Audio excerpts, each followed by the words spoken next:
ఎంతమందికి దేవుడు అంటే ఇష్టం చేసేది? ఎంతమందికి వాక్యం అంటే ఇష్టం? అంటే ఎవరికి ఇష్టం కదా వాక్యం అంటే? అందరికి వాక్యం అంటే ఇష్టం. ఇప్పుడు మనం ఏమేమి అవ్వాలని చెప్పండి. ఇలా తెలుగు మీద ఇదేంటి గ్లాసేనా? ఇదేంటి మ్యాచ్ బాక్స్. ఇంకా మ్యాచ్ బాక్సే కదా. ఇదేంటి చాక్లెట్ తోటి మనం పడలేదు కానీ తర్వాత దాని గురించి. ఇప్పుడు ఇదేమేమి ఉన్నాయి?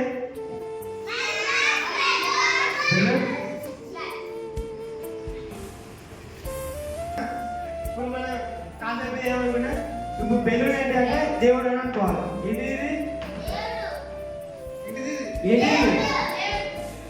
దేవుడు అంటే ఎవరు? యేసుక్రీస్తు అనుకోవాలి. ఇదేంటిది? గ్లాస్ అంటే ఎవరు? మనము మన పేరెంట్స్, మన ఫ్యామిలీ, మన ఫ్రెండ్స్ అందరూ. మనం ఏంటిది? వినయాల్లో కూడా, నేను కూడా, ఆ పిల్లల్లో కూడా వాళ్ళని అనుకో. ఇదేంటిది? గ్లాస్ మనం, నేను, నువ్వు అందరం. బెలూన్ అంటే ఏంటి? యేసుక్రీస్తు. ఓకేనా? ఇదేంటిది? గ్లాస్ అంటే ఎవరు? మనము, మన ఫ్యామిలీ, మన ఫ్రెండ్స్ అందరం. ఇదేంటిది? మ్యాచ్ బాక్స్ అంటే ఏంటిది? ఫైర్ అంటారు కదా. ఇదకేనా ఫైర్ అంటే? నేను చెప్పాను కదా. ఫైర్ తెలుగులో ఏమంటారు? ఇంకా నిప్పు అంటారా? ఇది కాసేపు నిప్పు అనుకున్నాం. నిప్పు అంటే ఏంటిది? వాక్యం. ఇదేంటిది?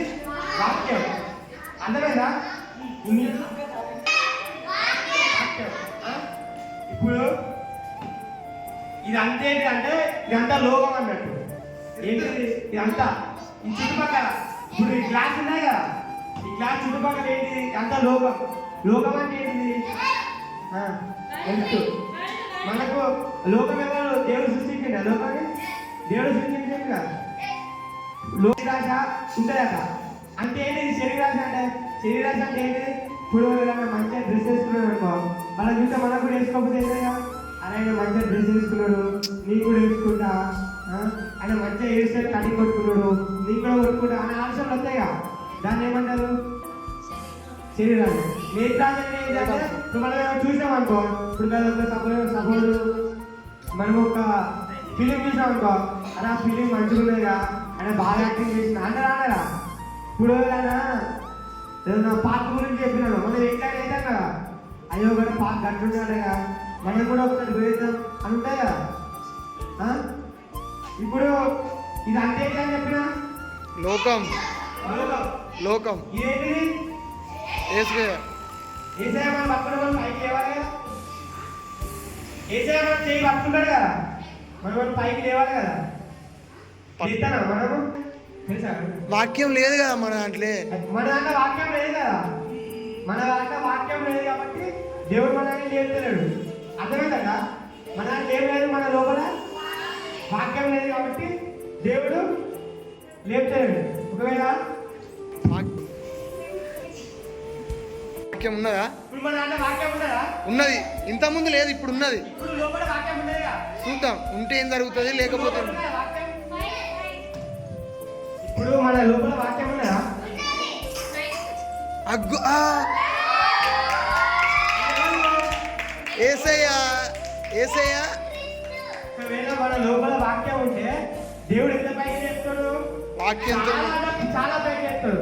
మన లోపల వాక్యం అంటే ఏంటిది? దాని బైబిల్ ఉన్నదా? అది వాక్యమే కదా. ఆ వాక్యం మనం అబద్ధాలు ఆడకుండా ఉంటామా? లేదు. ఒకవేళ మనం అబద్ధాలు ఆడకుండా ఇట్లా దేవుడు మనల్ని పైకి చెప్తాడు. ఒకవేళ అబద్ధాలు ఆడినాం అప్పుడు ఏం చెప్తాడు? ఫస్ట్ బాగా మనం దేవుడు పైకి లేపడు. ఒకవేళ వాక్యం నీ దగ్గరనే అనుకో, దేవుడు ఏం చేస్తాడు? పైకి లేపుతాడు. ఎంత పైకి అంటే మనం ఊహించినంత పైకి లేపుతాడు.